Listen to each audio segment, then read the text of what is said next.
আমার ভাঙা ঘরে ভাঙা চালা ভাঙা বেড়ার পাখে অবাক জ্যোৎস্না ডুইকা পড়ে হাত বাড়াইয়া ডাকে হাত ইশারায় ডাকে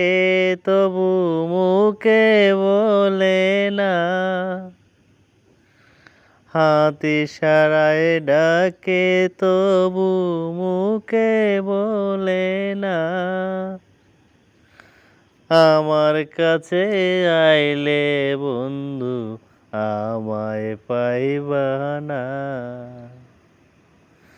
আমার সাথে থাকলা বন্ধু আমায় চিনিলা না।